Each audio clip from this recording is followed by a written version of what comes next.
Mom trash. That's what she called me. Not screamed in a fit of rage, but spoken with a cold, deliberate clarity that was far more chilling. The words hung in the air of my own kitchen, sharp and glittering as shards of broken glass. The argument itself was laughably insignificant, something about whether to use salt or a salt substitute in the mashed potatoes. A topic so mundane it should have evaporated into the steam rising from the pots on the stove. But with my daughter-in-law Amanda, no disagreement was ever truly small.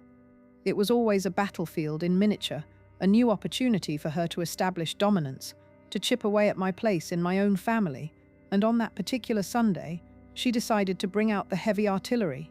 My son Mark stood frozen between us, his fork hovering over his plate, a look of helpless panic on his face. He'd seen these skirmishes before, but this was different. This was an escalation he couldn't ignore. But I didn't look at him. I looked directly at Amanda, at her perfectly made-up face. Her lips curved into a faint, triumphant smirk. I didn't cry. I didn't raise my voice. A strange, icy calm washed over me. In that moment, something inside me shifted, a final gear clicking into place. I had spent years absorbing her slights, swallowing her passive-aggressive insults, and making excuses for her behavior to keep the peace for my son. But peace had a price, and I finally realized I was no longer willing to pay it. The price was my dignity. I'm glad to have you here. This wasn't a quest for revenge, it was a mission to reclaim the truth. Follow my story until the end and comment the city you're watching from so I can see how far my story has reached. And if my story resonates with you, consider subscribing to the channel for more tales of life's unexpected turns. The silence that followed her insult was the loudest sound I had ever heard. It was a thick, suffocating blanket that smothered the gentle hum of the refrigerator and the ticking of the grandfather clock in the hall, a clock that had belonged to my husband's father. Mark finally dropped his fork, and it clattered against the ceramic plate, a gunshot in the stillness. "Amanda," he whispered, his voice cracking, "what did you just say?" She didn't flinch. She simply picked up her wine glass, swirling the deep red liquid as if she were admiring a fine painting. "You heard me, Mark," she said, her voice smooth as silk. "Your mother was offering her outdated opinions again. I just gave them the label they deserved." She took a delicate sip, her eyes daring me over the rim of the glass. She was enjoying this, feeding off the tension she had created. I had spent 5 years watching her perform. When Mark first brought her home, I was so hopeful. She was beautiful, intelligent, and ambitious. She worked in marketing and had a portfolio of successful campaigns for brands I'd never heard of, but which she assured me were major players. I saw how Mark looked at her, how his whole world seemed to light up when she entered a room. I wanted him to be happy, more than anything. My husband David had passed away 3 years prior, and seeing Mark find love was a balm to my grieving heart. So I welcomed her. I opened my home and my heart to this woman my son adored. The early signs were subtle, easy to dismiss. Little comments disguised as jokes. "Oh, Carol, this floral wallpaper is so vintage," she'd say, running a manicured finger over the wall in the guest bedroom. "It's got a real retro vibe, like something from a museum." Mark would laugh, thinking she was just being witty. I would smile and say, "Your father-in-law and I picked it out together, hoping to convey its sentimental value." But the hint was lost on her, or more likely, ignored. Then came the holidays. Our family had always had traditions. On Thanksgiving, we would all go around the table and say one thing we were grateful for. The first year Amanda joined us, she rolled her eyes when it was her turn. "I'm grateful for modern plumbing," she'd said with a dry laugh, "and that we don't have to live in a time when people thought this kind of silverware was fashionable." She held up one of my silver forks, a family heirloom, as if it were a strange artifact. Again, Mark brushed it off. "Oh, that's just Amanda's humor. She's not a fan of all the sentimental stuff." But it wasn't humor, it was disdain, a steady, dripping faucet of contempt for everything that made our family, his family, who we were. She systematically dismantled his connections to his past, his weekly fishing trips with his uncle. "So boring and smelly, Mark. We should be networking at that new rooftop bar on Saturdays." His volunteer work at the local animal shelter. "It's a noble cause, I guess, but it doesn't exactly help your career path, does it?" Slowly, Mark's world began to shrink, until it revolved almost entirely around her, her friends, her ambitions. I tried to talk to him once, about a year in. I chose my words carefully.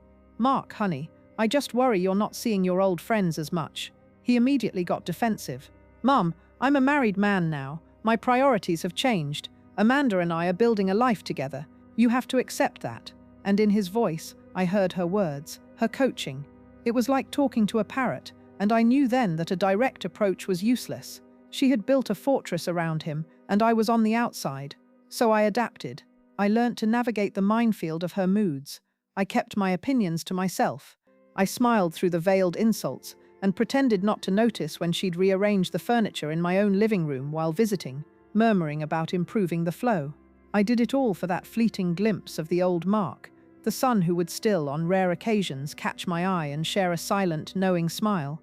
I was the lamb, going silently to the slaughter of 1,000 tiny cuts, all to preserve a fragile peace.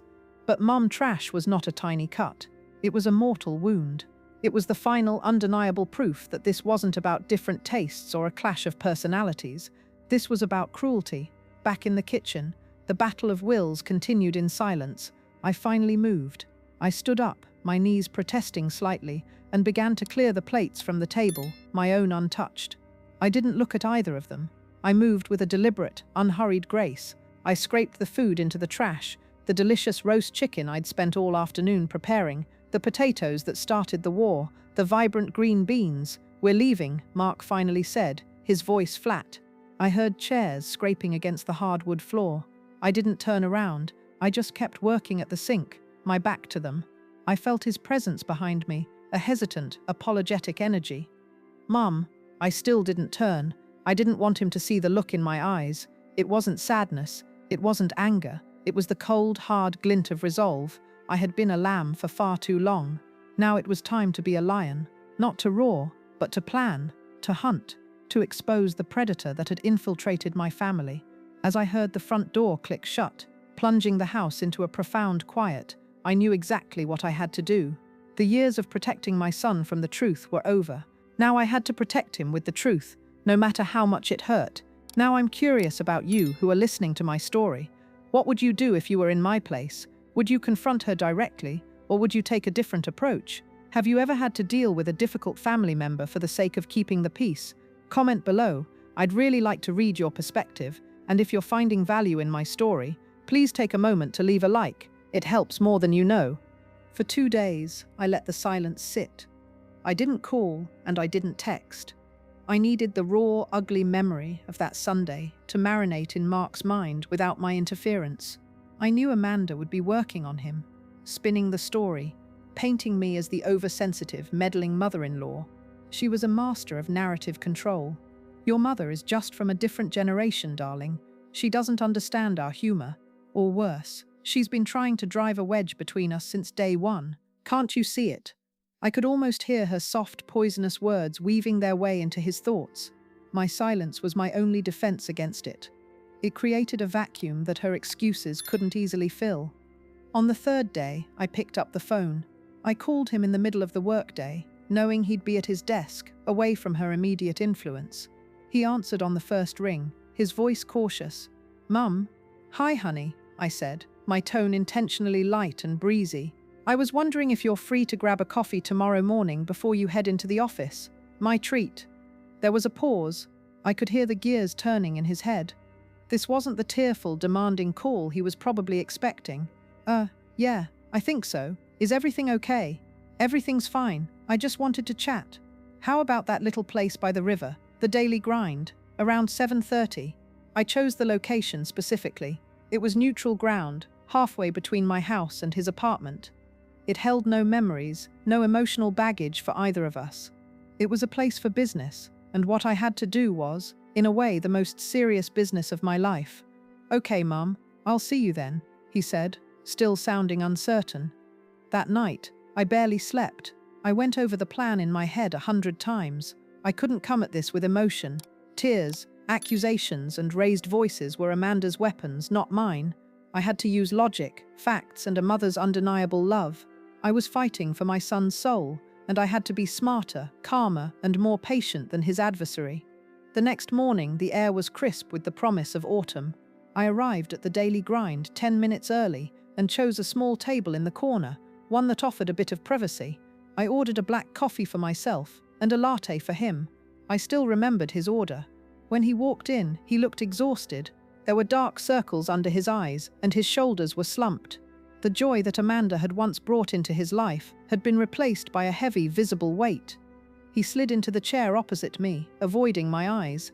"Hey," he mumbled, wrapping his hands around the warm cup I'd bought for him. "Hi, honey," I said gently. "Thank you for meeting me." He nodded, taking a long sip of his latte. "Look, Mum, about Sunday, Amanda feels terrible. She knows she crossed a line. She's just been under a lot of stress at work." And I held up a hand, stopping him. "Mark, I didn't ask you here to get an apology from her. To be honest, an apology would be meaningless." He looked up, surprised. "What? Then why are we here?" This was it, the moment of truth. I took a deep breath and leaned forward slightly, lowering my voice. "I'm here to talk about you," I said. "I'm worried about you." "Me? I'm fine, Mum." The denial was instant, reflexive. "Are you?" I asked softly. "Mark, look at me. When was the last time you felt truly, uncomplicatedly happy? When was the last time you went fishing with Uncle Rob? Or spent an afternoon just tinkering in the garage like you used to? When was the last time you did something just for you, without having to justify it or run it through a committee of one?" He stared at me, his mouth slightly agape. He had no answer. "I am not here to attack your wife," I continued, keeping my voice steady and even. "I am here to present you with a series of facts. Facts I have observed over the last 5 years. You are a smart man, and I trust you to draw your own conclusions." And then I began. I didn't start with the insults. I started with the love. I reminded him of the man he was before he met her, full of hobbies, surrounded by friends, close to his family. Then I laid out the evidence, piece by piece, like a prosecutor building a case. "Do you remember Christmas 2 years ago?" I asked. "I gave you Grandpa David's watch. Your grandfather was so proud to pass that on to your father, and your dad wanted you to have it. Do you remember what Amanda said when you opened the box?" Mark frowned, thinking back. "She said something about it being old-fashioned. She said, 'Oh, that's a sweet gesture, but it's not really your style, is it, honey? It's a bit funereal.'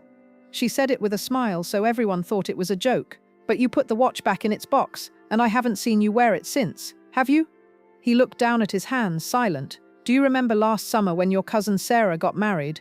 I pressed on, relentless but gentle. "You were supposed to be an usher. 2 weeks before the wedding, Amanda booked a surprise, non-refundable weekend getaway for you both. You had to pull out of the wedding. Sarah was heartbroken, Mark, and you spent that entire weekend fielding calls from Amanda's work colleagues." He started to shift uncomfortably in his seat. "That was a scheduling mix-up, Mom. Was it?" I asked. "Or was it another instance of her isolating you from the people who have loved you your entire life? Think about it. Your friends, Rick and Tom, you used to be inseparable. How many times have you seen them in the last year? She calls them your frat boy friends and complains that they're a bad influence. But the only influence they had was making you laugh." I let the words hang in the air. I could see the conflict warring in his eyes. He loved her, but the things I was saying were undeniable truths. He had lived them. "I'm not asking you to leave her," I said, reaching the core of my argument. "I'm not telling you what to do. That is your decision, and your decision alone. I am asking you to do just one thing for me, for yourself. Just watch and listen. Stop making excuses for her. Stop translating her insults into jokes. Hear what she actually says. Watch what she actually does. Pay attention to how she talks about me, about your family, about your past. When she thinks you're not fully listening, pay attention to how you feel after you've been with her. Do you feel energized and loved, or do you feel drained and anxious?" I leaned back, my part done. I had laid the pieces of the puzzle on the table. It was up to him to put them together. He was silent for a long time, staring into his now cold latte. The bustling noise of the coffee shop seemed to fade away. Finally, he looked up, and for the first time, I didn't see a husband defending his wife. I saw my son, lost and confused. I don't know what to think, Mum," he whispered, his voice thick with emotion. "You don't have to think anything right now," I said, my voice softening. "Just watch." I paid for the coffee and we walked out into the cool morning air together. We didn't hug. The distance between us was still too fraught with unspoken things. But as he walked toward his car, he turned back for a moment. "I love you, Mum," he said. "I love you too, honey," I replied. "More than you know." As I watched him drive away, I felt a profound sense of exhaustion, but also a sliver of hope. I had planted the seed of doubt in the only soil where it could grow, his own experience. I had turned on a light in a dark room. Now I had to wait and pray that he would be brave enough to look at what was illuminated. The weeks that followed our coffee shop meeting were a study in strained silence. I made a conscious effort to give Mark space. I didn't call him to ask for updates or to see if he'd noticed anything yet. Pushing him would only drive him back into her arms, allowing her to frame me as the manipulative one. My strategy was one of strategic retreat. I sent him occasional texts, simple and loving ones. Saw that your team won the game last night. Thinking of you, or the first roses of the season just bloomed. They're the beautiful red ones your father planted. I was reminding him of a world that existed outside of Amanda, a world he was still a part of.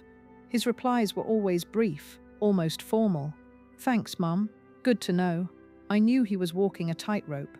At home, he was likely facing Amanda's constant scrutiny, and with me, he was wrestling with the painful truths I'd forced him to confront. He was a man caught between two powerful gravitational forces, and I just had to trust that the pull of a lifetime of love would be stronger than a few years of manipulation. The first crack appeared about a month later.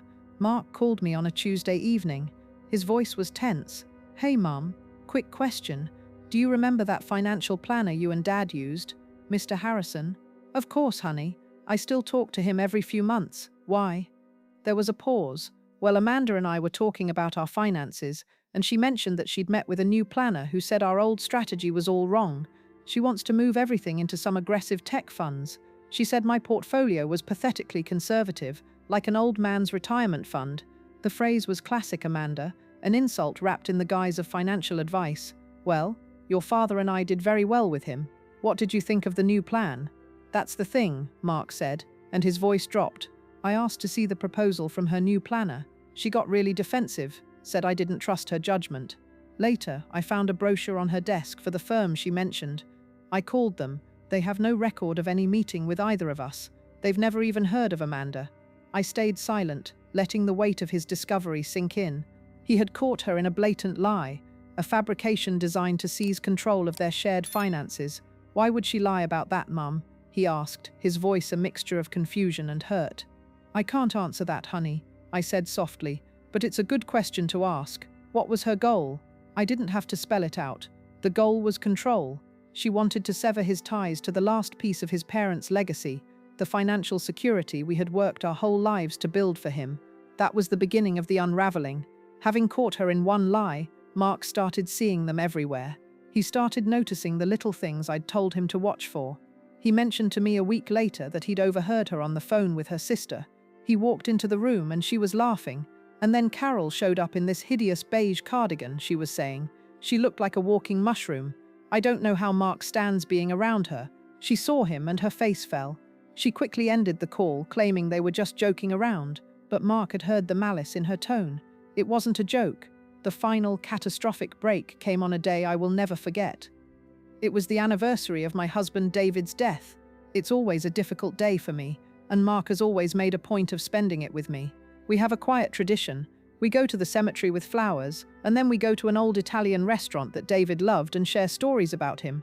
This year, Mark called me the morning of. His voice was hollow. Mum, I can't make it today. Oh, I said, trying to keep the deep disappointment out of my voice. Is everything okay? Amanda booked us a couple's massage and a spa day, he said, the words sounding rehearsed. She said, I've been too stressed, and that I need to focus on the living instead of dwelling on the past. She said it was a non-refundable package, dwelling on the past. That's how she saw his love for his father. An inconvenience, a distraction from her. It was the cruelest, most calculated move she had ever made, a direct assault on the most sacred memory in our family. I didn't argue. I understand, Mark, I said, my voice barely a whisper. You do what you need to do. I went to the cemetery alone that day. I stood before my husband's grave, the brilliant autumn leaves falling around me, and I wept. I cried for my husband, for the son I was losing, and for the cold-hearted woman who was systematically erasing our family's history. I didn't know it at the time, but that day was a turning point for Mark, too. He later told me that he went through the motions of the spa day, the scent of lavender and eucalyptus oil making him feel sick. He said Amanda was cheerful and bubbly, talking about redecorating their apartment while he lay there, his mind a million miles away. He said he looked at her, truly looked at her, and he didn't see the woman he fell in love with. He saw a stranger, a beautiful, charming stranger who was utterly devoid of empathy. That evening, he went through their credit card statements online. He found the charge for the spa. It hadn't been booked weeks in advance. She had booked it the day before, after he had reminded her what day it was. It wasn't a surprise, it was a premeditated act of sabotage. That's when he finally called me. It was late, past 10 o'clock. His voice was broken, stripped of all its previous defenses. "Mum," he said, and I could hear he was choking back tears. "I'm at a hotel. I left. Mum, you were right. You were right about everything. The dam had finally broken." The words "you were right" brought me no joy. There was no triumph, no sense of victory, just a deep, profound ache for my son's pain. My goal was never to be right. It was to save him. The fact that I had to break his heart to do it would be a sorrow I'd carry forever. "Where are you?" I asked, already grabbing my car keys. "Send me the address. I'm coming." He tried to protest, saying he was fine and just needed a night alone, but I insisted. I found him in a sterile, anonymous hotel room across town. He was sitting on the edge of the unmade bed, staring at the garish floral pattern of the carpet. He looked smaller, younger, like the little boy who used to run to me when he fell and scraped his knee. I didn't say "I told you so." I just sat down next to him and put my arm around his shoulders. He leaned against me, and for the first time in years he cried. He cried for his failed marriage, for the woman he thought he knew, and for the time he had lost. And I just held him, absorbing his grief. The days that followed were a blur of logistics and raw emotion. Mark officially moved out of the apartment he had shared with Amanda. I helped him pack his things. Walking into that apartment was surreal. It felt cold and impersonal, like a showroom. There were no family photos on display, except for a few perfectly posed shots of him and Amanda. All the things that had belonged to him, his books, his college memorabilia, the small wooden duck he'd carved at summer camp when he was 10, were tucked away in boxes in a closet, as if his past was something to be ashamed of. Amanda was there for the first packing session. She alternated between two tactics, venomous rage and saccharine pleading. "You're really going to let your mother ruin our lives?" She spat at Mark as he packed a box of his clothes. "After everything I've done for you, I made you who you are." When that didn't work, she turned to me, her eyes filling with crocodile tears. "Carol, please," she sniffled, "don't do this to us. I know I can be difficult, but I love your son. I can change. We can go to therapy." I looked at her, this woman who had called me trash in my own home, who had deliberately tried to sever my son from his father's memory. I felt nothing but a cold emptiness. "This is between you and Mark, Amanda," I said calmly. "I'm just here to help him carry his boxes." My refusal to engage, to fight with her on her own dramatic terms, infuriated her more than any insult could have. She saw she had no power over me, and it made her desperate. Mark, for his part, was resolute. The finality of her manipulation had galvanized him. "It's over, Amanda," he said, his voice quiet but unshakable. A few days later, Mark moved into my guest room, the one with the vintage floral wallpaper. It was supposed to be temporary, but it ended up being the best thing for both of us. The house was no longer silent. It was filled with the quiet sounds of healing. We fell into a new, comfortable rhythm. I'd make coffee in the morning, and we'd sit at the kitchen table and talk before he went to work. In the evenings, we'd cook dinner together or watch old movies that we both loved. We talked a lot about his father. Mark finally took his grandfather's watch out of its box and started wearing it every day. He told me stories about Amanda that he had buried, small cruelties and manipulations he was only now seeing clearly. It was like lancing a wound, painful but necessary for it to heal. He apologized over and over for not believing me, for not seeing what was right in front of him. "You have nothing to be sorry for," I told him time and again. "You fell in love. You wanted to believe in the best version of her. That's not a flaw, Mark. It's a testament to your good heart." Slowly but surely, my son came back to me. He started calling his friends again, making plans to go to a game or just hang out. He reconnected with his Uncle Rob, and they went fishing, just like old times. He started volunteering at the animal shelter again on weekends. The light came back into his eyes. The heavy weight on his shoulders lifted. One sunny Saturday afternoon, about 6 months after the split, we were working together in the garden, planting new hydrangeas.